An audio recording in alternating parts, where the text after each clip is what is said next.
Hello, good morning, good evening and good afternoon to all of you. कैसे हो आप सभी मैम? हम सब एकदम बढ़िया है। और बताइए सब मौजबार? जी मैम, सब कुछ एकदम फर्स्ट क्लास चल रहा है। चलिए जी चलिए, अब मैं बताती हूँ आपको। आज है हमारा लेक्चर नंबर 3, पॉकेट समरी का लेक्चर नंबर 3 है। हम 2 लेक्चर ऑलरेडी कर चुके हैं। सिर्फ और सिर्फ 15 मिनट में हमने दोनों लेक्चर्स खत्म किए हैं। सबसे पहले हमने किया था GST and introduction, after then हमने किया था कॉन्स्टिट्यूशनल प्रोविजन, और आज हम करेंगे सप्लाई। अगर वो लेक्चर्स नहीं किए तो जाके जल्दी से कर लीजिए। एक चीज और बोलना चाहती हूँ, कभी नहीं बोलती थी बट अभी बोलती हूँ कि इन लेक्चर्स को अपने फ्रेंड्स के साथ शेयर कीजिए एंड शेयर कीजिए। कभी क्यों नहीं बोला, अभी क्यों बोल रही हूँ? बिकॉज ये लेक्चर बहुत हेल्पफुल है, बहुत हेल्पफुल है। हो सकता है मेन क्लास किसी ने किसी ना किसी टीचर से ले रखी हो, बट ये पॉकेट समरी आप सभी कर लो। बहुत हेल्पफुल है, बहुत मेहनत से डिजाइन की गई है। ये नोट्स अवेलेबल है टेलीग्राम पर, बिल्कुल आप वहां से डाउनलोड कर सकते हो। आपको टाइम टू टाइम इन्फॉर्मेशन दी जाती है कि कब कौन सा टॉपिक होगा, कितने बजे होगा। लिंक्डइन पर दी जाती है, लिंक्डइन पर फॉलो कर लो, टेलीग्राम पर फॉलो कर लो, फेसबुक पर फॉलो कर लो, व्हाट्सएप पर फॉलो कर लो। हर जगह से आपको कांटेक्ट दिया जा चुका है। हर जगह कोई ना कोई इन्फॉर्मेशन दी जाती है कि आज क्या होने वाला है, कैसे होने वाला है, उसके क्या नोट्स हैं। सारे नोट्स उस जगह पर अवेलेबल करा दिए जाते हैं। चलिए जी, और ये समरी क्लास इतनी ब्यूटीफुल मैनर से डिजाइन की गई है, इनको लाइक कर दिया करो। देखने के बाद देख के चले जाते हो, एक बार लाइक किया करो, एक कमेंट कर दिया करो, सो दैट मुझको भी लगे और मैं और अच्छे से समरी बनाऊं। इनकम टैक्स की भी पॉकेट समरी सो दैट मैं बनाऊं, मुझे मोटिवेट करो, जिससे कि इनकम टैक्स की भी इसी तरह से पॉकेट क्लासेस आपको मिलना शुरू हो जाए। चलिए जी, देखते हैं इनकम टैक्स की मिलेगी कि नहीं मिलेगी। वो डिपेंड करेगा कि इससे आप सब कितने खुश हो। चलो स्टार्ट करते हैं सप्लाई का चैप्टर। सप्लाई का चैप्टर 15 to 20 मिनट्स में अभी खत्म होगा। देखना कितने मजे से खत्म होगा। सप्लाई क्या होता है? सप्लाई एक इवेंट होता है, एक टैक्सेबल इवेंट होता है। अगर किसी गुड्स में, किसी सर्विस में अगर सप्लाई हो रही है, कोई हलचल हो रही है, कोई मूवमेंट हो रही है, कोई एक्टिविटी हो रही है, उसी हरकत, मूवमेंट, एक्टिविटी को नाम दिया गया है सप्लाई। अगर सप्लाई होगी किसी गुड्स और सर्विस के अंदर तो जीएसटी लगेगा, अदरवाइज जीएसटी नहीं लगेगा। तो बेसिकली आपको क्या देखना है कि किसी भी गुड्स और सर्विस में क्या मूवमेंट हो रही है, क्या कोई हरकत हो रही है, क्या कोई हलचल हो रही है, उसी हरकत हलचल का नाम है सप्लाई। अगर सप्लाई है तो जीएसटी लगेगा, अदरवाइज जीएसटी नहीं लगेगा। तो सप्लाई क्या है? Supply is a taxable event.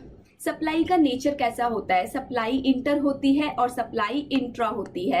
पहले के टाइम में, पुराने जमाने की अगर हम बात करें, जब अर्लियर लॉ एग्जिस्ट करते थे, वैट और सर्विस टैक्स वगैरह, तो वहां पर 3 लेवल हुआ करते थे, इंटर, इंट्रा, इंटरनेशनल।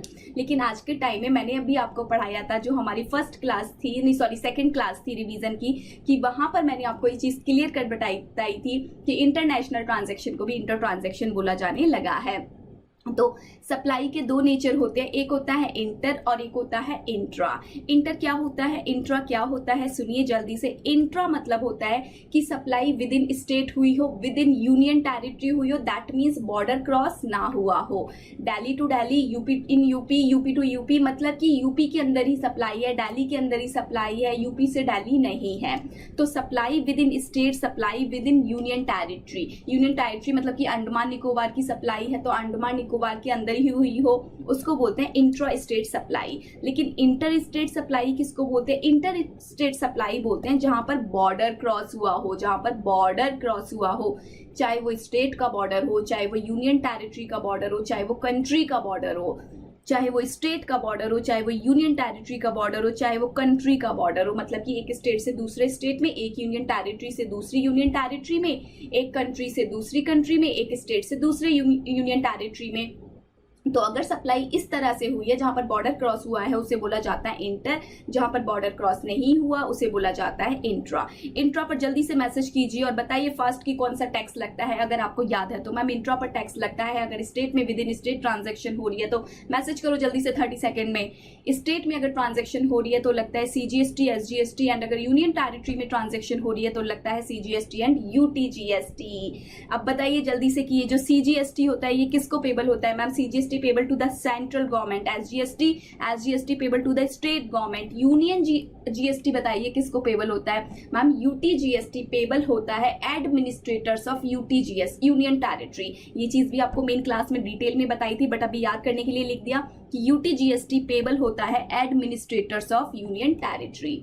आ जाइए अब यहाँ पर, ये जो सप्लाई होती है इंटर, इस पर कौन सा टैक्स लगता है, जल्दी बताइए, जल्दी मैसेज कीजिए मैम। इस पर लगता है आईजीएसटी, इस पर आईजीएसटी लगता है। आईजीएसटी कौन सी गवर्नमेंट को भरा जाता है, पूरा का पूरा आईजीएसटी जाता है सेंट्रल गवर्नमेंट को, और सेंट्रल गवर्नमेंट उसको किसके साथ शेयर कर देती है मैम, डेस्टिनेशन स्टेट के साथ शेयर कर देती है, डेस्टिनेशन स्टेट के साथ शेयर कर देती है। आ जाइए आगे बढ़ जाते हैं।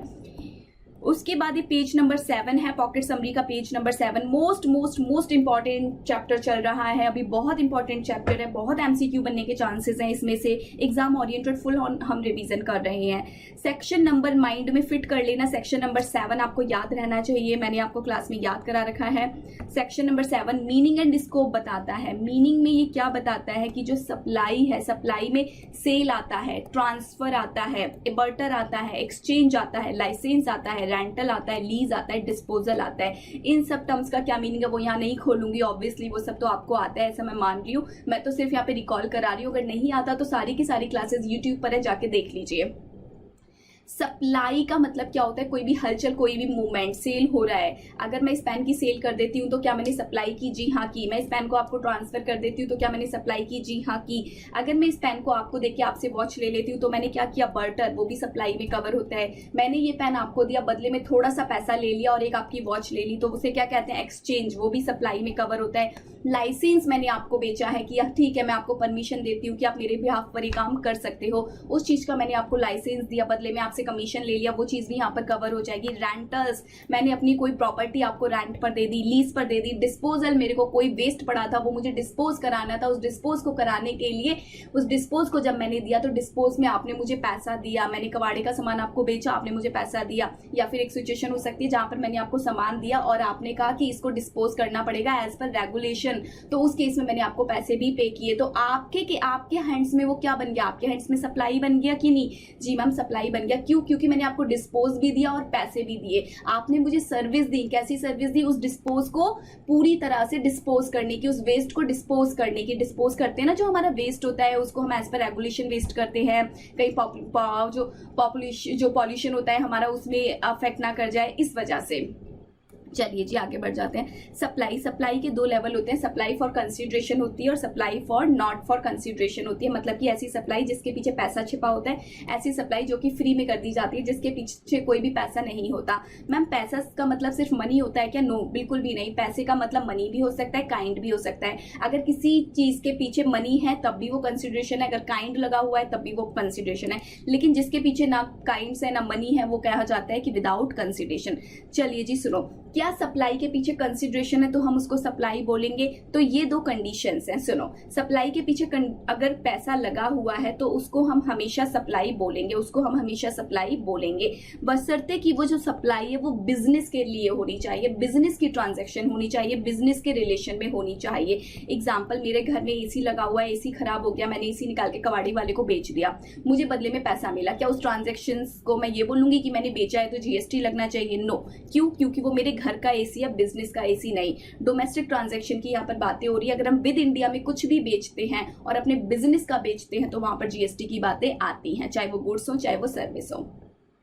लेकिन यहाँ पर इंटरनेशनल की बातें करूँ, आई मीन इंडिया से बाहर की बातें करूँ, तो यहाँ पर इंपोर्ट ऑफ सर्विसेज को कवर किया गया है। मैम यहाँ पर इंपोर्ट ऑफ गुड्स को क्यों नहीं कवर किया गया? Import of goods international level पर, मतलब कि 2 कंट्रीज के बीच में ट्रांजेक्शन हो रही है, इंपोर्ट ऑफ गुड्स यहाँ इसलिए कवर नहीं किए गए क्योंकि उनके लिए पूरा का पूरा एक कस्टम एक्ट बना हुआ है। ठीक है मैम, तो इंपोर्ट ऑफ गुड्स वहां कवर हो गया। एक्सपोर्ट ऑफ गुड्स भी वहीं हम पढ़ेंगे। हालांकि ऑल एक्सपोर्ट गुड्स क्या होते हैं, एग्जाम्प्ट होते हैं, एक्सेप्ट 3-4 गुड्स। ठीक है जी मैम, तो ये आपको पता लगा कि अगर डोमेस्टिक ट्रांजैक्शन की हम बातें कर रहे हैं, तो पैसा तो है, ठीक है, पैसा तो हमने हेडिंग में ही लगा दिया कि कंसिडरेशन होना चाहिए। कंसिडरेशन है और वो जो ट्रांजैक्शन हो रही है वो किस पर्पस के लिए हो रही है? बिजनेस पर्पस के लिए हो रही है, तो वो सप्लाई मानी जाएगी। लेकिन अगर मैं इंटरनेशनल लेवल की बात करूं तो इंपोर्ट ऑफ सर्विस यहाँ पर कवर है। अगर आप इंपोर्ट ऑफ सर्विस कर रहे हो, आउटसाइड इंडिया से कर रहे हो, फिर चाहे आप बिजनेस पर्पस के लिए करो चाहे पर्सनल पर्पस के लिए इंपोर्ट करो, जीएसटी आपको भरना पड़ेगा। आपको पढ़ाया गया था आरसीएम के अंडर आपके ऊपर जीएसटी की लायबिलिटी अराइज हो जाती है। सप्लाई विदाउट कंसिडरेशन, जहां पर पैसा नहीं है, जहां पर फ्री ऑफ कॉस्ट दे रहे हैं। चलो मेरा ये पेन है, मेरी पेन की शॉप है, ये डिजिटल पेन मैं आपको दे देती हूँ, फ्री ऑफ कॉस्ट दे देती हूँ। मैंने फ्री ऑफ कॉस्ट दिया, मैंने आपसे कोई पैसा नहीं लिया, तो मैं क्यों गवर्नमेंट को जीएसटी दूंगी? गवर्नमेंट मुझसे क्यों जीएसटी मांगेगी जब कोई कंसिडरेशन ही नहीं है? ऑब्वियसली। लेकिन कुछ केसेस ऐसे हैं जो गवर्नमेंट ने ढूंढ के निकाल दिए कि अगर ऐसा ऐसा होगा तो फ्री ऑफ कॉस्ट ट्रांजैक्शन पर भी जीएसटी लग जाएगा। सपोज आप मेरे रिलेटिव हो, आप मेरे फैमिली मेंबर हो, तब मैं आपको ये पेन फ्री में दे देती हूँ, तो गवर्नमेंट ने कहा अपने रिलेटिव को फ्री में दे रहे हो ना, ये फ्री ऑफ कॉस्ट वाली चीज भी आपकी सप्लाई मानी जाएगी। तो टोटल 4 ट्रांजैक्शन ऐसी आई जो अगर फ्री ऑफ कॉस्ट भी हो रही हैं तब भी उनको सप्लाई माना जाएगा। कौन सी ट्रांजैक्शन है आपको कैसे याद रखनी है? आरबीआई का एजेंट, आरबीआई का एजेंट। आर बोली तो जल्दी से मैसेज करके बताइए। 1 सेकेंड रुक जाइए, मैं इसको चार्जिंग में लगा देती हूँ। आर बोले तो रिलेटेड पार्टी, कैसे याद रखना है? आरबीआई का एजेंट। आर से रिलेटेड पार्टी के बीच में ट्रांजैक्शन हो रही हो, डीम्ड डिस्ट्रिक्ट के बीच में ट्रांजैक्शन हो रही हो इन रिलेशन टू बिजनेस। देखो हम पर्सनल वर्ड कहीं नहीं पढ़ेंगे, पर्सनल सिर्फ और सिर्फ हमने कहाँ पढ़ा था? इंटरनेशनल में, वो भी इंपोर्ट ऑफ सर्विस के केस में, जहां पर कंसिडरेशन से इंपोर्ट किया जा रहा था। फिर आर का मतलब आपको समझ आ गया कि ट्रांजैक्शन बिटवीन रिलेटेड पार्टी हो रही हो, ट्रांजैक्शन बिटवीन डीम्ड डिस्ट्रिक्ट हो रही हो। मैम डीम्ड डिस्ट्रिक्ट क्या होता है? एक ही पैन पर जब एक से ज्यादा पर्सन रजिस्टर्ड होते हैं तो आपस में उनको डीम्ड डिस्ट्रिक्ट कहा जाता है। जैसे हेड ऑफिस के लिए ब्रांच, ब्रांच के लिए हेड ऑफिस, एक से ज्यादा किसी की एंटिटी एक ही पैन पर रजिस्टर्ड है तो वो सभी आपस में क्या कहलाएंगे? Deemed district. फिर आता है आरबीआई का एजेंट बी बोले तो permanent transfer of business asset where ITC has been claimed. आप अपने बिजनेस की किसी भी एसेट का परमानेंट ट्रांसफर कर रहे हो, किसी को फ्री ऑफ कॉस्ट दे रहे हो और उसका आईटीसी आप ऑलरेडी क्लेम कर चुके हो, तो उस केस में भी अब सप्लाई बनेगा और उस पर जीएसटी लगेगा। यहाँ पर भी देखिए बिजनेस असेट का परमानेंट ट्रांसफर हो रहा है। एक बात बहुत ही इंपॉर्टेंट है, इसे याद रखना। इसी के साथ साथ मैंने आपको पढ़ाई थी कि अगर इंप्लॉयर अपने एम्प्लॉय को कोई भी असेट देता है, कोई भी गिफ्ट देता है, अप टू 50,000 रुपए तक की देता है इन अ फाइनेंशियल ईयर में, पूरे फाइनेंशियल ईयर में एग्रीगेशन ऑफ 50,000 रुपीज तक की असेट कोई भी गिफ्ट दिया जाता है एम्प्लॉयर के द्वारा एम्प्लॉय को दिया जाता है, तो उसको हम सप्लाई नहीं मानेंगे।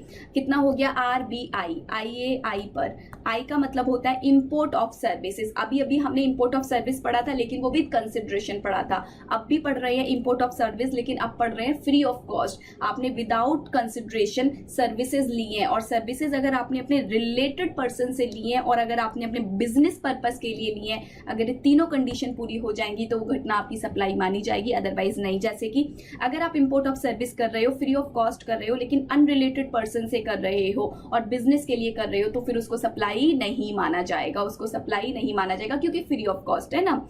ये सभी चीजें पूरी हो जाएंगी एक साथ, तभी उसको सप्लाई माना जाएगा। मतलब कि इंपोर्ट हो रहा हो, इंपोर्ट रिलेटेड पर्सन से हो रहा हो और बिजनेस पर्पस के लिए हो रहा हो, तो उसको सप्लाई माना जाएगा, अदरवाइज सप्लाई नहीं माना जाएगा। इन केस ऑफ एफओसी बोले तो फ्री ऑफ कॉस्ट वाली सप्लाई के अंडर में। चलो एक केस आपके सामने रख रही हूँ, जल्दी से मैसेज कीजिएगा।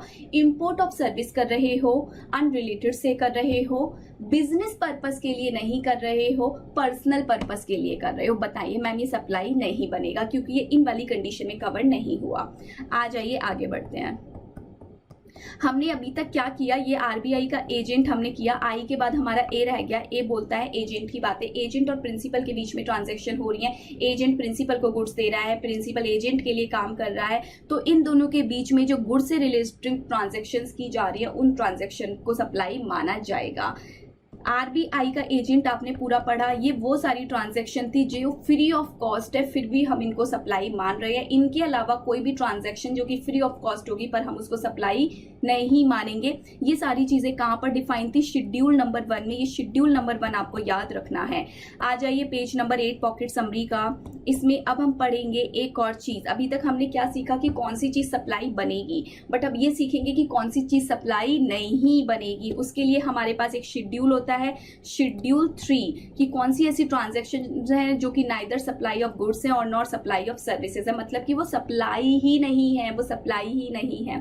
तो ये बातें कहां पर लिखी है? एक तो शेड्यूल 3 में लिखी हुई है, और प्लस गवर्नमेंट के पास ये पावर है कि वो टाइम टू टाइम नोटिफाई कर सकती है और नोटिफाई करके बता सकती है कि ये एक्टिविटी सप्लाई में कवर नहीं होगी, इन पर्टिकुलर चीजों को सप्लाई नहीं माना जाएगा। चलिए तो शेड्यूल 3 के अंदर काफी सारी बातें बताई गई हैं। टोटल कितनी बातें बताई गई हैं, देखो इसको मैंने आपको याद कराया था ई मैजिक प्लस 3 से। इतनी बातें बताई गई थी शेड्यूल 3 में कि इतनी सारी चीजें सप्लाई नहीं बनेंगी, प्लस 2 चीजें आज तक की डेट में बताई गई हैं गवर्नमेंट ने नोटिफाई करके कि ये चीजें भी सप्लाई नहीं बनेंगी। तो टोटल कितना हो गया, 1 2 3 4 5 6 और 3 9 9 10 11, टोटल 11 चीजें ऐसी हैं। अब तक में टोटल 11 चीज ऐसी हैं कि जो कि सप्लाई नहीं बनती हैं। ये याद रखना, टोटल 11 बातें कौन सी आ जाइए पढ़ते हैं। सबसे पहले हम पढ़ेंगे शेड्यूल 3। शेड्यूल 3 किसको डिफाइन करता है, ई मैजिक को। शेड्यूल 3 ई मैजिक प्लस 3 एग्जाम में मतलब क्या आना, ये निमोनिक्स ही आपको याद कराने के लिए दिए गए हैं। सबसे पहले ई बोले तो services by employer to employee. E मतलब एम्प्लॉयर टू एम्प्लॉय के बीच में जो भी सर्विसेज का लेन देन हो रहा है वो जीएसटी में कवर नहीं होगा। आप सबको पता है सैलरी पर जीएसटी नहीं लगता। ई मैजिक एम बोले तो मॉर्चरी की सर्विस, मतलब किसी पर्सन की डेथ के बाद से लेके उनके अंतिम संस्कार तक के जितने भी खर्चे होते हैं, फ्यूनरल ब्यूरियल करेंगे, मॉर्चरी के, ट्रांसपोर्टेशन के, उन सभी पर जीएसटी नहीं लगता। ए बोले तो एक्शनेबल क्लेम, ए बोले तो एक्शनेबल क्लेम, सारे के सारे एक्शनेबल क्लेम्स आप सब जानते हो गुड्स होते हैं, लेकिन सप्लाई की डेफिनेशन से सारे के सारे बाहर हो जाते हैं except lottery betting gambling. That means lottery betting gambling supply है। Other than these 3 actionable claim, कोई सा भी एक्शनेबल क्लेम सप्लाई नहीं है। आ जाइए आगे बढ़िए। ई मैजिक जी बोले तो गवर्नमेंट के एम्प्लॉय के द्वारा दी गई सर्विसेज, गवर्नमेंट के जो एम्प्लॉइज होते हैं एमपी, एमएलए, पीएम, सीएम, इनके द्वारा जो भी सर्विसेज दी जाती है उन पर जीएसटी नहीं लगता है। नेक्स्ट, एक सेकेंड ये क्या हो, चलिए जी ठीक हो गया। आय बोले तो इमूवेबल प्रॉपर्टी, आप सबको पता है लैंड और बिल्डिंग की अगर सेल होती है तो वो जीएसटी में कवर नहीं होता। कंप्लीटेड बिल्डिंग और लैंड वगैरह की सेल यहाँ पर कवर नहीं होती। आय बोले तो इमूवेबल प्रॉपर्टी। उसके बाद क्या बचा, सी मतलब कि सर्विसेज बाय एनी कोर्ट और ट्रिब्यूनल। कोर्ट और ट्रिब्यूनल जब हमको सर्विसेज देते हैं अपनी, तो उस केस में उनको जो भी फीस मिलती है उस फीस पर कोई भी जीएसटी नहीं लगता। तो ई मैजिक पूरा हो गया। ई मैजिक पूरा हो जाने के बाद अब आती है हमारी बारी +3 की। हमने क्या याद किया था शेड्यूल 3 में, ई मैजिक +3। तो ई मैजिक तो हमें पता लग गया। ई बोले तो एम्प्लॉय एम्प्लॉयर, एम बोले तो मॉर्चरी की सर्विसेज, जी बोले तो गवर्नमेंट वाली सर्विसेज, आई बोले तो इमूवेबल प्रॉपर्टी की सर्विसेज, ए बोले तो एक्शनेबल क्लेम, और लास्ट में क्या बचा, सी बोले तो कोर्ट और ट्रिब्यूनल की सर्विसेज। उसके बाद अब बात आती है +3 में कौन सी ट्रांजेक्शन आती है कि आपका गुड्स है। आप सबको पता है कि इंडिया एक टैक्सेबल टेरिटरी है, जी हाँ, लेकिन इंडिया के लिए अदर देन कोई भी कंट्री होगी तो वो नॉन टैक्सेबल टेरिटरी है।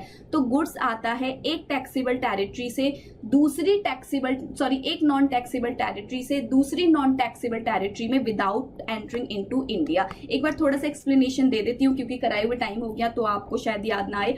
होता क्या था, मैंने आपको क्लास में बताया था कि इंडिया वाला यूएसए वाले को फोन लगाता है और बोलता है कि हमको 50 गुड्स भेज दीजिए, 50 टॉयज हमारे एग्जांपल में लेता था, 50 टॉयज हमें भेज दीजिए। यूएसए वाले ने कहा ठीक है जी हम आपको 50 टॉयज भेज देंगे, लेकिन उतनी देर में नेपाल वाले का फोन इंडिया वाले के पास आ जाता है और बोलता है कि हमें 50 गुड्स चाहिए। तो इंडिया वाला सोचता है अच्छा 50 गुड्स तो हमने यूएसए वाले से मंगाई रखे हैं, एक काम करते हैं वो गुड्स डायरेक्ट यूएसए से अपने इंडिया में नहीं मंगाते, नेपाल में भिजवा देते हैं। तो इस केस को बोला जाता है कि ये नॉन टैक्सेबल टेरिटरी है, ये भी नॉन टैक्सेबल टेरिटरी है और इंडिया क्या है, टैक्सेबल टेरिटरी। तो गुड्स कहां से गया, सप्लाई ऑफ गुड्स हो रही है from non taxable territory to other non taxable territory में विदाउट एंटरिंग इनटू इंडिया। क्या गुड्स इंडिया में आया, नो, एक नॉन टैक्सेबल टेरिटरी से दूसरी नॉन टैक्सेबल टेरिटरी में चला गया पर गुड्स ने इंडिया में एंटर नहीं किया। तो इस केस में बताइए इंडिया में कोई सप्लाई हुई, नो मैम, इंडिया में इस केस में कोई भी सप्लाई नहीं हुई। ये बात हमारी यहाँ पर शेड्यूल 3 में बताई गई है। आइए केस नंबर 2। अब क्या हुआ कि ये जो इंडिया वालों ने फोन लगाया यूएसए में और कहा कि हमको 50 गुड्स चाहिए, हमको 50 टॉयज चाहिए। तो यूएसए वाले ने कहा ठीक है जी हम आपको 50 टॉयज भेज देते हैं। यूएसए वालों ने 50 टॉयज भेजे। आप सबको मैंने बताया था कि जब हम गुड्स जो है वो इंडिया में होम कंजम्पशन के लिए क्लियर नहीं कराते तब तक हम उस पर टैक्स नहीं भरते। हम टैक्स कब भरते हैं, जब हम बिल ऑफ एंट्री फाइल करते हैं, उसको होम कंजम्पशन के लिए क्लियर कराते हैं। तो होम कंजम्पशन पर क्लियर कराने के हमारे पास 2 रास्ते होते हैं, या तो हम पोर्ट से क्लियर करा लें डायरेक्टली, या फिर हम वेयर हाउस में रखवा दें गुड्स को और कुछ टाइम बाद वेयर हाउस से क्लियर करा लें होम कंजम्पशन के लिए। तो इस केस में क्या हुआ कि इंडिया वाले ने यूएसए वाले को फोन लगाया कि मेरे को 50 टॉयज चाहिए। यूएसए वाले ने 50 गुड्स पोर्ट पर भेज दिए। इंडिया वाले ने पोर्ट पर गुड्स को होम कंजम्पशन के लिए क्लियर नहीं कराया। इंडिया वालों ने कहा एक काम करो, गुड्स को वेयर हाउस में रखवा देते हैं, अभी जगह वगह है नहीं है, गुड्स को वेयर हाउस में रखवा दिया गया। वेयर हाउस से क्लियर नहीं कराया गया, वेयर हाउस से सीधे किसी अनदर पर्सन को बेच दिया। हो सकता है वो अनदर पर्सन किसी और कंट्री में रह सकता है, हो सकता है वो अनदर पर्सन इंडिया में ही रहता हो। अब मुझे ये बताइए, जिस पर्सन ने गुड्स यूएसए से मंगाए थे, क्या उसने यहाँ पर कोई भी होम कंजम्पशन के लिए क्लियरेंस कराई? नो मैम, उसने तो डायरेक्ट बेच दिया। हो सकता है इंडिया में बेचा हो सकता है आउटसाइड इंडिया में बेचा हो, लेकिन जिस पर्सन ने गुड्स मंगाए क्या उसके हैंड्स में कोई घटना सप्लाई बनेगी? नो मैम, उसके हैंड्स में कोई घटना सप्लाई नहीं बनेगी। उसने जिसको बेचा वो क्लियर कराएगा ना, उसके हैंड्स में सप्लाई बनेगा, बट जिसने गुड्स मंगाया उसके हैंड्स में कोई सप्लाई नहीं बनेगा। Supply of goods from warehouse to any person before clearance of home consumption. Goods को बेच दिया गया है, डायरेक्ट वेयर हाउस से बेच दिया गया है, किसी भी पर्सन को बेच दिया गया है। हो सकता है ये पर्सन आउटसाइड इंडिया रहता हो सकता है इन इंडिया रहता हो, तो जिसकी वजह से जिस पर्सन ने यूएसए से गुड्स मंगाया था उसके हैंड में सप्लाई नहीं बनेगा, पर ये जो अदर पर्सन है इसके हैंड्स में ये घटना सप्लाई बनेगी। चलिए जी, आ जाइए point number 3, supply of goods by transfer of document by title to consigner to by document of title by consignee to any person. देखो इसमें क्या हुआ, ये इंडिया में कोई एक पर्सन रहते थे मिस्टर एक्स, उन्होंने यूएसए वाले को फोन लगाया, यूएसए वाले को फोन लगा के कहा कि हमको 50 टॉयज चाहिए। यूएसए वाले ने 50 टॉयज इन पर भिजवाए। आप सबको मैंने बताया था कि जब गुड्स को शिप में लोड कर दिया जाता है तो जो शिप वाले भैया होते हैं वो क्या बनाते हैं, डॉक्यूमेंट बनाते हैं, जिस डॉक्यूमेंट का नाम होता है bill of lading. Bill of lading की कितनी कॉपीज बनती थी? बिल ऑफ लैडिंग की 3 कॉपी बनती थी। एक कॉपी किसके पास जाती थी? एक कॉपी मैम जाती थी जो गुड्स का ऑनर होता था यूएसए में उसके पास, एक कॉपी शिप वाले भैया अपने पास रख लेते थे, एक कॉपी चली जाती थी जो इन गुड्स को खरीद रहा है उसके पास। ठीक है जी, तो ये जो इंडिया में जो मिस्टर एक्स थे उनके पास क्या आ गया, डॉक्यूमेंट आ गया, डॉक्यूमेंट ऑफ टाइटल आ गया कि हाँ मिस्टर एक्स को इतने गुड्स की पोजीशन मिलने वाली है। मिस्टर एक्स ने क्या किया, जैसे ही इनको डॉक्यूमेंट ऑफ टाइटल रिसीव हुआ, इन्होंने डॉक्यूमेंट ऑफ टाइटल दूसरे पर्सन को ट्रांसफर कर दिया। इन्होंने कहा मेरे गुड्स यूएसए से आ रहे हैं पर मैं उन गुड्स को खरीदना नहीं चाहता, आपको रिक्वायरमेंट है तो मैं एक काम करता हूँ, आपको ये डॉक्यूमेंट दे देता हूँ, इस डॉक्यूमेंट के बिहाफ पर जब गुड्स इंडिया में आएगा तो आप जाके उसकी होम क्लियरेंस करा लेना। तो ये बिल ऑफ लैडिंग ही सब कुछ यहाँ पर करता है कस्टम एक्ट में। तो यहाँ पर ये जो इंडिया वाले मिस्टर एक्स थे, इन्होंने जो document of title bill of lading जो ट्रांसफर किया है, हो सकता है इंडिया में ही किसी अनदर पर्सन को किया हो सकता है इंडिया के बाहर किसी कंट्री में अनदर पर्सन को कर दिया हो। तो जो मिस्टर एक्स हैं जिन्होंने एक्चुअल में गुड्स खरीदा था, जो कि कंसाइनी है, इनको मैं रेसिपिएंट क्यों नहीं बोल रही, क्योंकि ये अपने पास डिलीवरी नहीं ले रहे, ये कंसाइनी ही रह गए। अगर ये रेसिपिएंट कब बन पाते, जब ये अपने पास डिलीवरी ले लेते। तो इनका नाम क्या है, कंसाइनी। मिस्टर एक्स कौन है, कंसाइनी। तो ये जो कंसाइनी है ये क्या कर रहे हैं, डॉक्यूमेंट ऑफ टाइटल ट्रांसफर कर रहे हैं टू एनी पर्सन को। हो सकता है वो पर्सन इन इंडिया में रहता हो सकता है वो पर्सन आउटसाइड इंडिया में रहता हो। तो ये ट्रांजेक्शन मिस्टर एक्स के हैंड्स में सप्लाई नहीं बनेगी। टोटल 3 ट्रांजैक्शन थी, तीनों ट्रांजैक्शन हमारी कवर हो गई। अब आ जाइए, ई मैजिक हमारा खत्म हो गया। मैंने आपको क्या बताया कि कोई चीज सप्लाई नहीं बनेगी, उसको टोटल 11 ट्रांजैक्शन में हमने देखा। ई मैजिक +3 देख लिया। अब 2 ट्रांजैक्शन ऐसी हैं जो कि गवर्नमेंट ने नोटिफाई कर रखी है। ट्रांजैक्शन जो गवर्नमेंट ने नोटिफाई कर रखी है वो क्या है, आइए देखते हैं। Activities undertaken by central government, state government, local authority in relation to article number 243G and article number 243W। ये आर्टिकल होता है हमारा जिसमें पंचायत से रिलेटेड एक्टिविटीज होती हैं, इसमें म्यूनिसिपैलिटी से रिलेटेड कुछ एक्टिविटीज होती है, जैसे कि ब्रिज बनवाना, रोड बनवाना, अच्छा इंफ्रास्ट्रक्चर बनवाना। ऐसा अगर काम करती है central government, state government, local authority, तो उन्होंने जो भी अपनी सर्विसेज दिया उन पर GST नहीं लगेगा।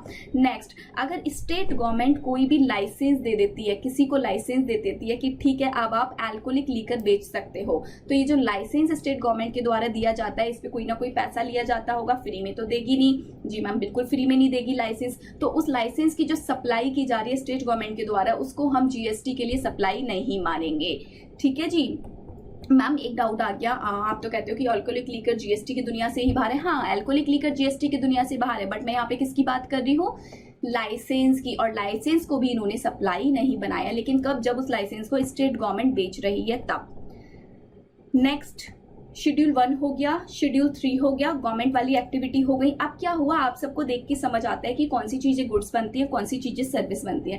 बट कहीं कहीं पे क्या होता है, लोगों को डाउट आ जाता है कि ये गुड्स बनेगा या सर्विस बनेगा। जैसे रेस्टोरेंट में हम खाना भी खाने जाते हैं, वहाँ की सर्विसेज भी अवेल करते हैं, पर इंडस्ट्री में डाउट था कि इसको गुड्स माने या फिर इसको सर्विस माने, क्योंकि अब डबल टैक्सेशन तो होता नहीं है, एक ही चीज पर तो हम गुड्स 2 टैक्स नहीं लगा सकते। तो इसीलिए हमको डिसाइड करना पड़ेगा कि ये गुड्स है या सर्विस। तो जहां जहां पर लोगों को डाउट्स थे, उन डाउट्स को क्लियर करने करने के लिए शेड्यूल 2 का जन्म हुआ। शेड्यूल 2 क्यों आया? शेड्यूल 2 आया डाउट्स को दूर करने के लिए। शेड्यूल 2 में काफी सारी ट्रांजैक्शंस बताई हैं। चलिए मैं यहाँ पर जल्दी से बोलूंगी, आप सब मैसेज में रिप्लाई कीजिएगा। गुड्स के टाइटल का ट्रांसफर हो रहा है, गुड्स ट्रांसफर हो रहे हैं, क्या बनेगा? गुड्स या सर्विस? गुड्स। टाइटल तो आज ट्रांसफर हो रहा है, लेकिन बोला जा रहा है कि जो प्रॉपर्टी एक फ्यूचर डेट पर पास होगी, यानी कि हायर परचेज की ट्रांजैक्शन, उसको क्या बोला जाएगा? गुड्स। जहां पर सिर्फ और सिर्फ राइट्स दिए जा रहे हैं, टाइटल नहीं दिया जा रहा, उसको क्या बोलते हैं? सर्विस। लीज पर देना, टेनेंसी, लेटिंग आउट करना, रेंट पर देना, उनको क्या बोलते हैं? सर्विस। जॉब वर्क की एक्टिविटी क्या है? Service. Business goods use for private purpose. अगर आपका काम है, चलो कार बेचने का, आपका कोई शोरूम है, आपके कार के शोरूम में से एक कार आपके डायरेक्टर ने अपने घर पे यूज करने के लिए ले गया, तो उस केस में क्या होगा? डायरेक्टर के ऊपर ऐसा बोला जाएगा कि कंपनी ने सप्लाई दिया है डायरेक्टर को और कंपनी जीएसटी लगाएगी। उस घटना को क्या माना जाएगा? Supply of service. चलिए जी, आपका कोई बिजनेस है, चलता फिरता पूरा बिजनेस था, उसके अंदर सामान भी आ रखा था, एक शॉप थी, वो पूरा का पूरा आपका बिजनेस बंद हो गया, आपने चलता फिरता बिजनेस किसी और को ट्रांसफर कर दिया, उसको क्या बोलेंगे? Supply of service. आप सबको बताया था एग्जाम्पशन चैप्टर में क्या हो जाता है, सीरियल नंबर 2 में एग्जाम्ड। चलो अब मानते हैं एक और केस, आपका ये चलता फिरता बिजनेस था, आपने चलते फिरते बिजनेस में से गुड्स को नहीं बेचा, आपने सिर्फ इस इमूवेबल प्रॉपर्टी को बेचा। बताइए सप्लाई ऑफ गुड्स बनेगा या सप्लाई ऑफ सर्विस? में भी कुछ भी नहीं बनेगा।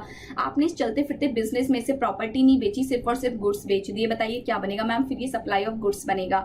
कंस्ट्रक्शन की एक्टिविटी, अंडर कंस्ट्रक्शन बिल्डिंग वगैरह सेल हो रही है, उसको क्या बोलते हैं? सर्विस। वर्क कॉन्ट्रैक्ट को क्या बोलते हैं? सर्विस। रेस्टोरेंट की सर्विसेज को क्या बोलते हैं? सर्विस।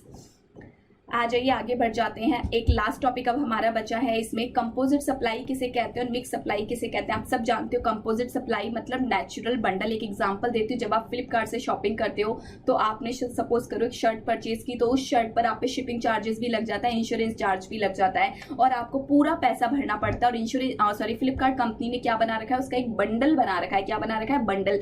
क्योंकि अगर फ्लिपकार्ट कंपनी इंश्योरेंस की सर्विस या फिर ये शिपिंग चार्जेस अगर आपको नहीं देगी तो मे बी आप फ्लिपकार्ट से शर्ट भी नहीं खरीदोगे। तो नेचुरल बंडल बनाया है, क्यों बनाया है? क्योंकि उसके ऑर्डिनरी कोर्स ऑफ बिजनेस में ऐसी रिक्वायरमेंट है, अगर वो ऐसा नहीं करेगी तो मे बी शायद आप उससे सामान भी ना खरीदो। एक सेकंड रुक जाइए, क्या इश्यू आ रहा है? चलिए जी, कोई इशू नहीं था। उसके बाद क्या है कि पढ़ो अब इसको। नेचुरल बंडल जब भी कोई बना रहा है due to ordinary requirement of the business बना रहा है, क्योंकि बिजनेस ऐसा बोल रहा है, तो उस केस में हम क्या बोलेंगे कि वो बंडल कैसा है? नेचुरल बंडल है। नेचुरल बंडल है मतलब कि सप्लाई कंपोजिट है, बट बात ये आती है कि अभी सप्लाई पे जीएसटी का कौन सा रेट लगाया जाए। तो इस बंडल में जो भी प्रिंसिपल सप्लाई होगी, उस प्रिंसिपल सप्लाई का जो भी जीएसटी का रेट होगा वो होल बंडल पर एप्लीकेबल हो जाएगा। जैसे कि आप सब जानते हो शर्ट वाले एग्जाम्पल में, शिपिंग वाले एग्जांपल में प्रिंसिपल सप्लाई कौन सी है मैम? प्रिंसिपल सप्लाई है शर्ट की, तो शर्ट वाला रेट ही पूरे बंडल पर लगेगा। मिक्स्ड सप्लाई क्या होता है? मिक्स सप्लाई वो होता है जो कि कंपोजिट नहीं होता, मतलब कि जो कि आर्टिफिशियल बंडल होता है, जानबूझ के बंडल बनाया गया होता है। 2 और मोर सप्लाईज होती हैं लेकिन वो नेचुरली बंडल्ड नहीं की जाती। इस केस में पूरे बंडल पर कौन सा रेट लगेगा मैम? हाईएस्ट रेट लगेगा। जितने भी उसमें आपने गुड्स और सर्विसेज दिए, उन गुड्स और सर्विसेज में जिस जिस रेट का जीएसटी इंडिविजुअली लगता, उन सभी इंडिविजुअल जीएसटी में से जो भी हाईएस्ट जीएसटी होगा वही रेट पूरे बंडल पर लगेगा। चलिए जी, ये अब आप रिवीजन करके आइएगा। वीडियो को लाइक कर देना, शेयर जरूर कर देना अपने फ्रेंड्स के साथ, कमेंट कर देना, कोई कुछ डाउट हो तो पूछ लीजिएगा। ठीक है जी, मिलते हैं नेक्स्ट क्लास में। आज ही ये चैप्टर खत्म हो गया मेरी साइड से। अब आप इसके चैप्टर के सारे क्वेश्चंस करिए, बुक से इसको पढ़िए। Bye bye, take care. Next class में मिलेंगे और नेक्स्ट चैप्टर हम करेंगे।